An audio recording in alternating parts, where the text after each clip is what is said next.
지금은 우리 교회 절기성으로는 우리 사순절입니다. 사순절은 부활절까지 주일을 제외한 40일의 기간을 뜻합니다.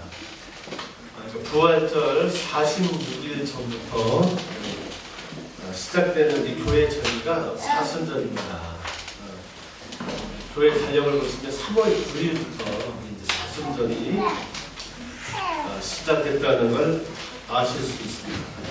여러분 사순절을 간단히 말하면 40일입니다. 부활절 기간 전에 약 40일을 뜻합니다. 이 사순절은 여러분 무엇을 하는 기간이냐면요, 부활절을 소망 중에 기다리면서, 부활은 소망이잖아요. 내 죄를 깨끗하게 하시기 위해 예수님이 받으신 고난과 죽음을 묵상하는 기간입니다. 기니까 좀 짧게 얘기할게요. 예수님의 고난을 묵상하는 절기가 사순절입니다. 자, 예수님의 고난을 묵상해서 부활의 생명에 동참하는 기간이 이 사순절입니다. 자, 이 사순절이 주는 우리 메시지를 제가 간단히 재밌는 얘기 하나로 표현하겠습니다. 여러분, 주일학교 선생님이 아이들에게 물었습니다. 얘들이 복음을 알고 있나 싶어서 물었어요. 여러분, 만약 내가 집과 자동차를 팔아서 그 돈을 몽땅 교회에 드린다면 천국에 갈까요? 애들이 얘기했습니다. 아니요. 만약 내가 매일같이 교회 청소를 한다면 천국에 갈까요? 아니요. 그럼 내가 동물들에게 친절히 대하면 천국 갈까요? 아니야. 선생님이 너무 흐뭇했습니다. 애들이 복음을 아는구나. 그래서 물었대요. 그러면 어떻게 해야 천국에 가죠? 어떻게 해야 여러분 구원받죠? 5살 된 아이가 손을 높이 들다니 받겠습니다. 죽어야죠. 여러분, 이 이야기가 우리에게 주는 간결하지만 함축적인 메시지가 있습니다. 고난 없이는 생명으로 재탄생했습니다. 고난 없는 부활절은 하나님 말대로 안고 없는 집단입니다. 고난에 대한 묵상이 없는 부활절은 아이고 또 돌아왔네. 라고 그냥 계란이나 깨먹는 부활절에 들어갑니다. 저는 여러분들이 이 고난을 묵상하는 사순절 기간에 고난을 정말 제대로 묵상하실 수 있게 바랍니다. 그래서 이제 앞으로 한 달 뒤면 부활절이 옵니다. 그때 여러분의 마음속에서 정말 부활의 새 생명이 여러분의 마음속에 태어나길 바랍니다. 여러분이 믿는 부활이 죽은 뒤에 다시 살아 라는 개념의 부활이 아니고 여러분의 삶을 실제로 바꾸고 이미 여러분의 인생 속에 와 있는 하나님의 나라를 경험케 하는 하나님의 능력으로 믿어질 수 있길 바랍니다. 자, 저는 그러면 오늘 여러분들에게 이제 이 말씀을 드리려고 합니다. 여러분이 죽는 법으로 여러분에게 하나님이 주시는 고난을 끌어안는 법을 말하겠습니다. 어떻게 해야 천당에 갈 수 있죠? 죽어야죠. 어떻게 해야 내가 부활의 생명으로 다시 태어날 수 있죠? 고난 받아야죠.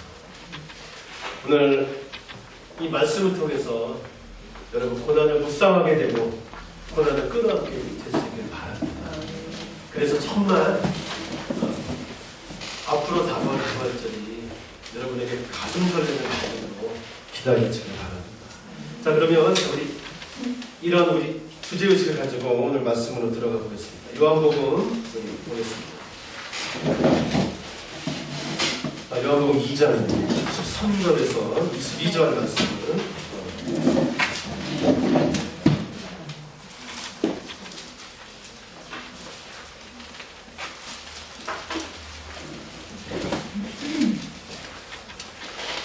예수님은 복음을 전했습니다. 이 말을 달리 표현하면요, 유대교 종교 지도자들과 끊임없이 갈등이 있습니다. 같은 말입니다. 복음을 전했다는 건 예수님이 유대교 종교 지도자들과 끊임없이 부딪히고 적대적인 관계에 있었다는 뜻입니다. 자, 예수님과 유대교 종교 지도자들이 늘 부딪혔던 문제 두 가지가 있습니다. 이게 핵심인데 결국 이것 때문에 예수님은 신성모독죄를 죽었는데 그 두 가지가 뭐냐? 안식일에 대한 해석하고 또 하나는 성전 해석 문제였습니다. 이 두 가지입니다. 자, 안식일 해석이 예수님과 유대교 종교 지도자들은 달랐습니다. 성전 해석 문제가 달랐습니다. 자, 오늘은 이 두 가지 문제 중에서 성전의 해석 문제입니다. 그러니까 오늘 예수님은 오늘 이 사건을 통해서 유대교의 아킬레스건을 건드립니다. 그래서 유대교 종교 지도자들을 굉장히 노엽게 합니다. 자, 오늘 이 말씀을 저희가 오늘 읽을 겁니다. 오늘 제목은 우리 흔히 그렇게 알려져 있습니다. 성전 청결 또는 성전 정화라는 사건으로 우리에게 많이 알려졌습니다. 자, 우리 그 부분을 보겠습니다. 오늘 보는 말씀은 장면이 두 개가 들어가 있습니다. 자, 예수님의 행동. 자, 그거에 대한 유대인들의 반응. 자, 뭐 그런 걸로 되어 있습니다. 한번 보겠습니다. 자, 유대인의 유월절이 가까운지라 예수께서 예루살렘으로 올라가셨다니. 자, 여러분 읽겠습니다. 성전 안에서 소와 양과 믿음하는 사람들과 분명한 사람들이 앉아있는 것을 보시고 노끈으로 채찍을 만드사 양이나 소를 다 성전에서 내쫓으시고 돈 바꾸는 사람들의 돈을 쏟으시며 상을 엎으시고 그들이 하는 사람들에게 이르시되 이것을 여기서 가져가라. 내 아버지의 집으로 장사하는 집을 만들지 말라 하시니. 자, 여기 성경 말씀에 주의 전을 사모하는 열심히 나를 삼키리라 하는 것을 기억하라. 자, 이게 장면 1입니다. 첫 번째 장면입니다. 이제 두 번째 장면으로 가겠습니다. 자, 여러분 이에 유대인이 대답하여 예수께 말하기를 내가 이만을 행하니 무슨 표적을 우리에게 보이겠느냐. 예수께서 대답하여 이르시되 너희가 이 성전을 헐라 내가 사흘 동안에 일으키리라. 유대인들이 이르되 이 성전은 46년 동안에 지었거든 내가 3일 만에 일으키겠느냐 하더라. 그러나 예수는 성전된 자기 육체를 가리켜 말씀하신 것이라. 죽은 자가 가운데서 살아나신 후에야 제자들이 말씀하신 것을 기억하고 성경과 예수께서 하신 말씀을 믿었더라. 자, 이 장면을 좀 정리해보겠습니다. 먼저 장면 1 정리하겠습니다. 여러분, 유대인의 3대 절기 중 하나가 바로 유월절입니다. 자, 유월절에 여러분 유대인의 남자들은 다 해야 하는 일이 있습니다. 재물을 가지고 가서 자기 소득 수준에 맞는 재물을 가지고 가서 제사를 드려야 합니다. 반드시 여러분 예루살렘 성전에 가야 합니다. 자, 예수님은 이 제사를 드리기 위해 온 사람들, 우리 세 글자로 순례자라고 합니다. 자, 순례자들로 버글거리는 성전에 갔습니다. 성전에 가니까 여러분 누가 있었냐면 오늘 14절, 15절을 보시면 여기 상거래하는 행위를 하는 사람들이 있었습니다. 예수님들은 이 상거래 행위하는 사람들을 거칠게 내쫓았습니다. 여러분 원래 이 지금 본문하는 상거래는 원래 좋은 뜻에서 시작됐습니다. 순례자들에게 편의를 제공하기 위한 행위였습니다. 왜냐하면 여러분 제사 드릴 때 반드시 재물이 필요합니다. 자, 제가 만약에 예루살렘에서 한 30km 정도 떨어진 곳에 사는 성인 남자입니다. 저는 염소 한 마리 드리는 게 맞아요. 그럼 여러분 그 30km에서부터 염소를 끌고 가서 여러분 잡아서 다 도축을 해서 여러분 제사를 드려야 됩니다. 불편하죠. 그래서 여러분 갈 때 우리 돈을 갖고 갑니다. 가면 이제 거기 그 성전 주변에서 짐승을 파는 사람들이 있어요. 그걸 염소 사서 여러분 제사 드리는 거예요. 그래서 원래 그런 사람들 갑작스럽게 재물을 준비 못했거나 장거리 여행 때문에 재물을 갖고 올 수 없는 사람들 때문에 생긴 것이 바로 예루살렘 주변의 이 재물 상인들이었습니다. 자, 원래는 그렇게 시작했어요. 좋은 뜻입니다. 그런데 시간이 가면서 이게 무엇을 들리느냐. 여러분 항상 이익이 있는 곳은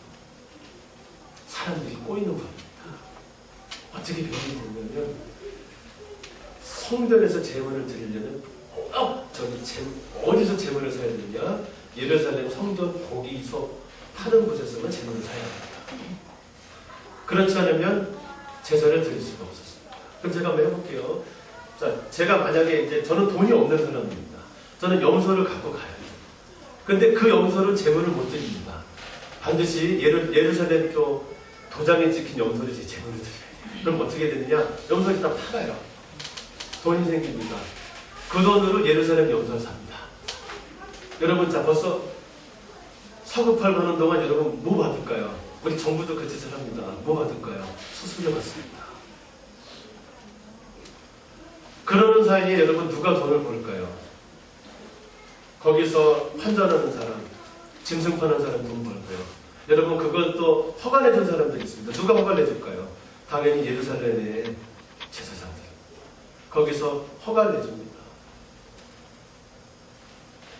자, 그런 식으로 원래는 순례자들에게 편의를 제공하기 위해서 시작한 이 일이 시간이 점차 지나면서 이익 추구 수단으로 변질되어 있었습니다. 예수님은 지금 이 그릇된 관행이라고 하죠.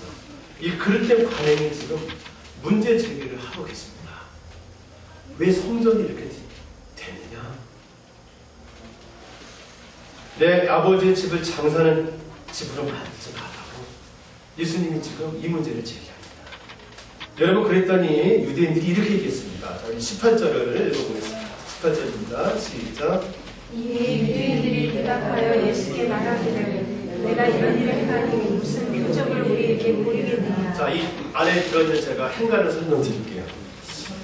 여러분, 유대인들은 예수님의 이의 제기에 답을 할 수가 없었습니다.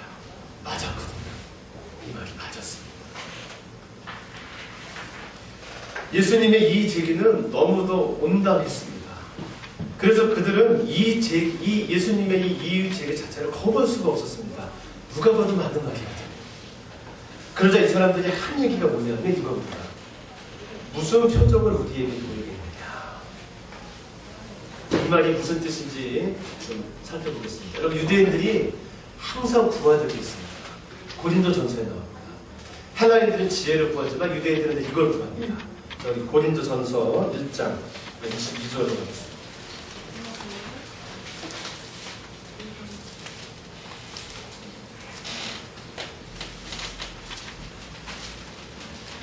그 당시 여러분 헬라 문화가 꽃을 피웠던 시기입니다. 자, 그걸 우리 로마가 이어받아서 우리 로마 문화를 펼쳤던 그 시기인데, 자, 그 당시 시대성입니다. 1장 20절 읽겠습니다. 시작. 유대인은 표적을 구하고 헬라인은 지식을 찾으라. 맞습니다. 유대인은 뭘 찾습니까? 표적을 구합니다. 여러분, 예수님의 이 제기는 너무도 옳았습니다. 그래서 유대인들은 그거를 거부하지 못했어요. 그래서 묻는 겁니다. 당신이 하는 일은 옳고 맞소. 당신이 하는 건 참 온당한 일이요. 그런데 당신이 그런 권위가 있는 사람이요? 그걸 지금 묻고 있습니다. 행위 자체는 맞아요. 자기들도 인정할 수밖에 없는데 묻는 거예요. 그럼 네가 그런 일을 할 만한 권위가 있어? 그 얘기가 뭐냐? 표적을 좀 내놔봐요. 여러분, 유대인들이 얘기하는 표적은 초월적인 현상을 뜻합니다. 홍해가 갈라지는 거, 우리 여호수아 때 있었죠. 해가 서버리는 거, 뭐 그런 걸 뜻합니다. 그래, 당신이 그런 일을 한다면 네가 그런 권위를 가졌는지를 봐봐. 그게 바로 이번 본문의 이 이야기입니다. 그러자 예수님은 뭐라고 얘기하셨느냐? 다시 우리 요한복음을 보기 전에 먼저 마태복음으로 가겠습니다. 마태복음 16장 1절입니다. 자, 예수님이 여러분 복음 전할 때 계속 유대인들이 그걸 물었습니다. 너 그 권위가 어디서 난 건데? 계속 그걸 물었습니다. 하는 일은 특별히 뭐 잘못한 게 없습니다. 병자 고치고 꼭 이걸 묻습니다. 너 그것은 어디서 났는데? 다시 말하면요. 그럼 표적 좀 보여봐야겠어. 자, 우리 요한복음 16장, 마태복음입니다. 16장 1절입니다. 바리새인과 사두개인들이 와서 예수를 시험하여 하늘로부터 오는 표적 보이기를 잘하고 다시 계속 표적을 내놔봐. 너 그 일을 할 만한 권위 가졌는지 좀 내놔봐였습니다. 자, 예수님이 이렇게 얘기합니다. 16장 2절부터 4절 읽겠습니다. 시작.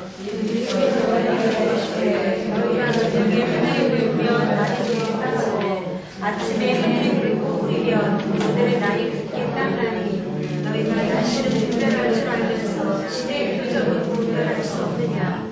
아까도 온다는 세대가 표적을 구하나 유다의 표적밖에는 보여줄 표적이 없느니라 하시고 그들을 떠나가시니라. 이 얘기를 여러분 이제 이따 적용하겠지만 제가 다시 한번 얘기해요. 악화가 온다는 당신들은 우리는 계속 표적을 구합니다. 그러나 이런 우리에게 하나님은 말씀하십니다. 내가 너희들에게 줄 표적은 너희의 표적밖에 없다 하십니다. 오늘 제가 이 얘기로 하려고 하는 거예요. 여러분 자꾸 표적 구하세요. 저도 마찬가지예요. 그런데 하나님이 우리에게 보여주신 표적은 너희의 표적밖에 없습니다. 자, 이걸 가지고 다시 요한복음으로 오겠습니다. 자, 요한복음 2장이잖아요.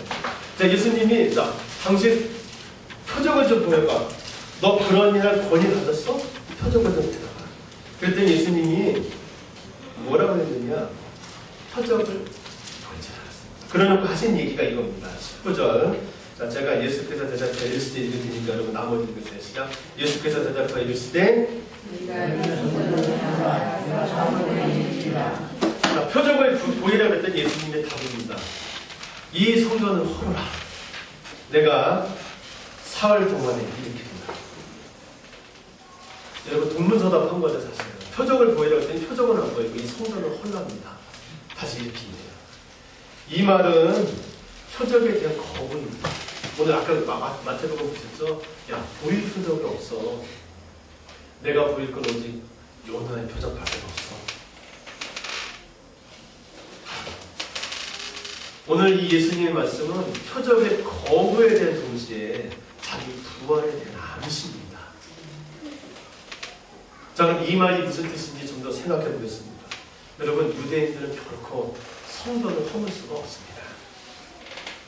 우선 물리적으로 불가능합니다. 이 성전은 헤롯 성전인데 헤롯이 46년에 걸쳐서 대포로 공사를 해서 여러분 지은 성전입니다. 그걸 여러분 허물 수가 없죠. 뿐만 아니라 여러분 이 성전을 유대인들이 결코 허물 수 없는 이유는 이 성전은 그들에게 표적이었기 때문입니다. 무슨 표적이요? 잘 들으세요. 우리들만이 하나님의 백성. 다시 이렇게 우리들만이 하나님의 백성임을 드러내는 자랑스러운 표적이 바로 성전이었습니다. 여러분 이맘때 성전이 하나 더 있었어요. 그리심산에 우리 그 사람들 누구더라? 그리심산에 사마리아인들 여러분 성전이 있었어요. 그건 성전이 아닙니다. 그건 유대인이 아니에요. 여러분 성전은 그들에게 어떤 표적이냐?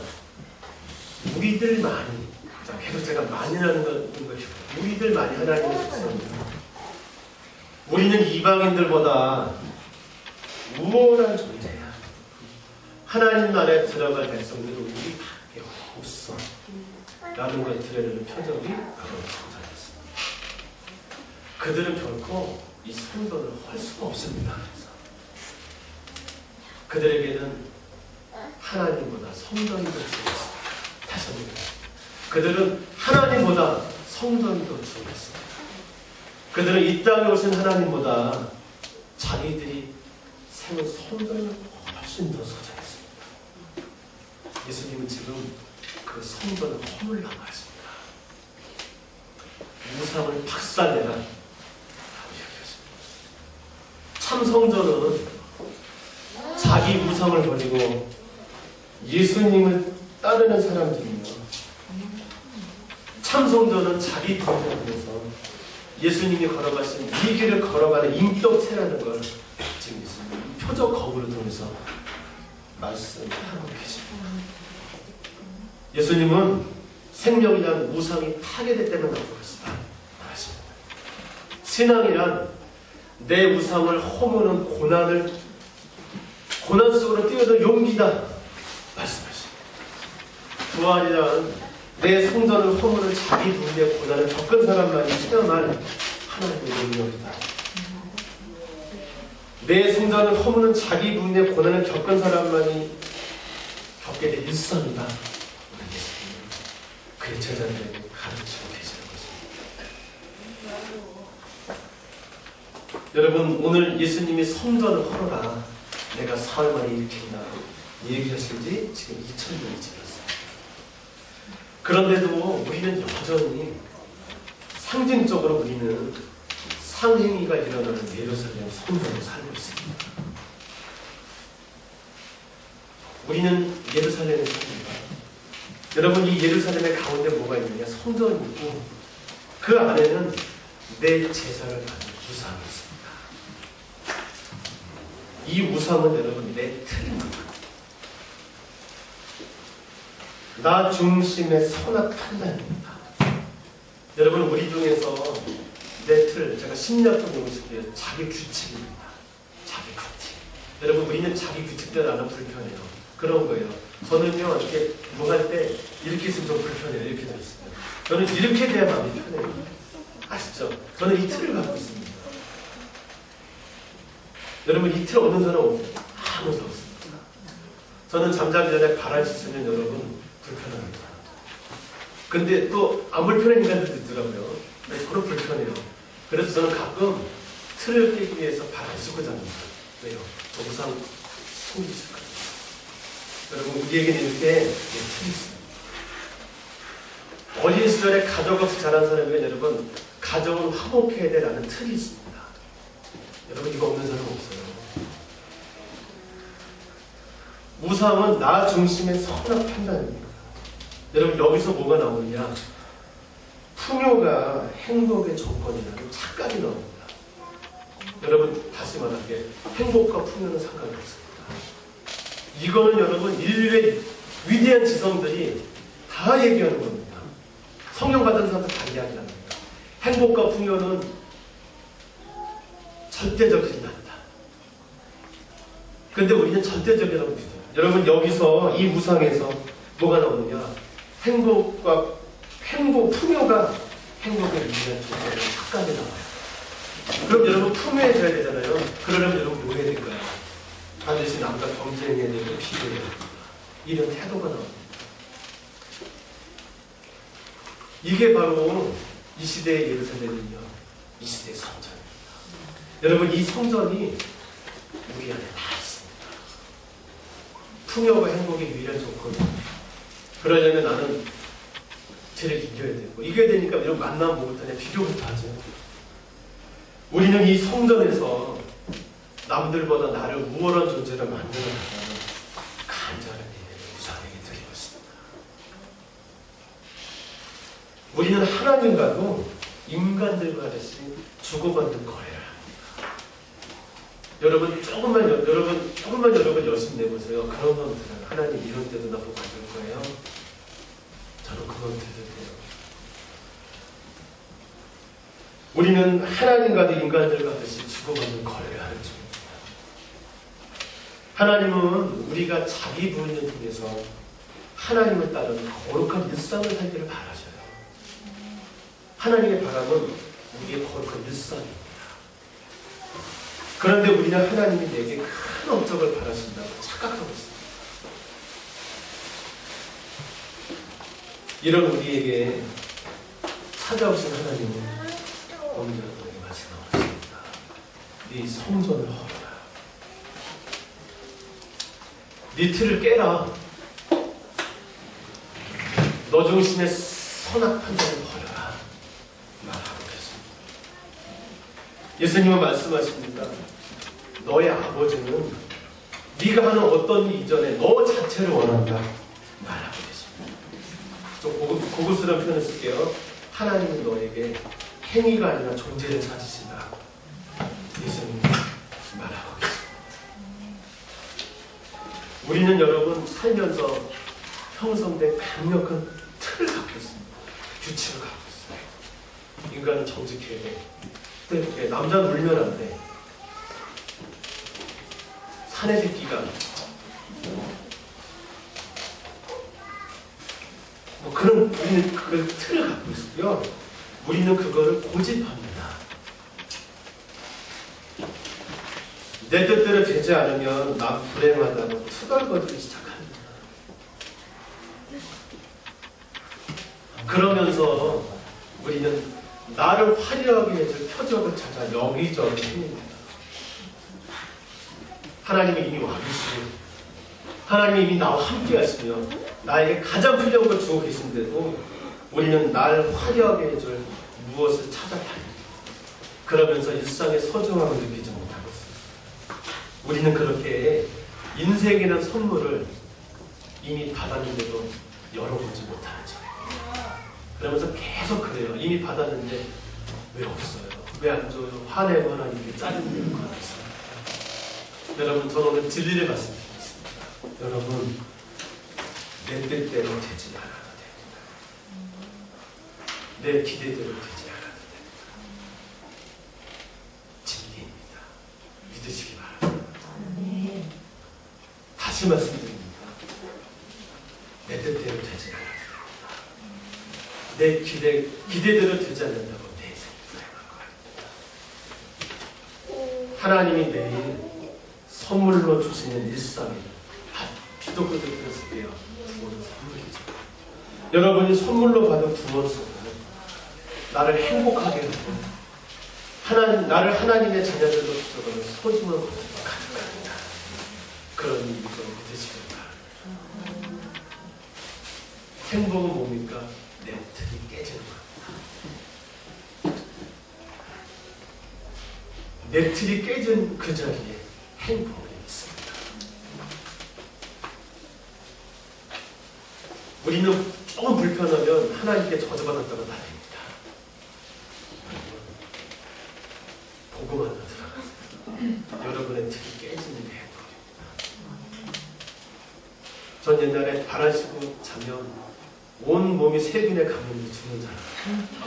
아닌데 여러분, 바람 씻고 자도 괜찮아도 가면 괜찮아요. 옆에 사람은 몰라요. 바람 씻고 자는. 여러분, 내 틀이 깨지는 게 행복이에요.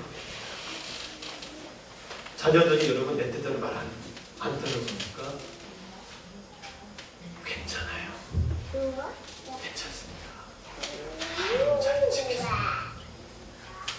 아까 저 저기 있다가 뛰어날 뻔했어요. 서영구 선생님 때문에. 저기 찬양합니다. 저들이 마귀지 저게 사나. 근데요, 제 안에서 성령이 그러셔요. 괜찮아. 네 틀을 깨. 제 틀은 뭐냐면 찬양인도 때 이러면 아니에요, 찬양. 이거 찬양인도 아니고 저는 찬양인도가 이게 찬양인도거든요. 하나님 이제 네 틀을 깨. 아멘. 아까 중간에 한번 제가 끼어들었잖아요. 하나님 찬양을 내가 다를 테니까 너는 찬양했어. 서영이 한번 부르고 서영이 부르려고 100번을 하다가 안 불렀어요. 서영이 안 부르고 조금 제 마음에요. 그랬더니요. 은혜가 있어요. 여러분 밤에 말씀하셨어요. 대신 여러분 인생 속에 임하신 하나님 감사하세요. 내 틀이 깨지는 게 행복입니다. 내 성전이 허물어지는 게 은혜입니다. 그래서 하나님은 내 틀을 깨기 위해 찾아오세요. 그러니 여러분, 내 틀이 깨질 때가 많잖아요. 내 틀이 깨지면 우리는 일단 기본적으로 불쾌해지고 불안하고 짜증납니다. 여러분, 그때가 두려워하세요. 플리즈, 제발. 좋습니다. 괜찮습니다. 하나님이 내 성전을 헐러 오실 때, 헐라고 말씀으로 오실 때, 대신 감사하고 받아들여요. 하나님이 나를 불편하게 하는 현실로 오실 때, 그 불편하게 하는 현실 속에 하나님의 무슨 메시지가 있는지를 들을 수 있어요. 그렇게 내 성전을 허무십시오. 철저히 부서져 내리세요. 여러분.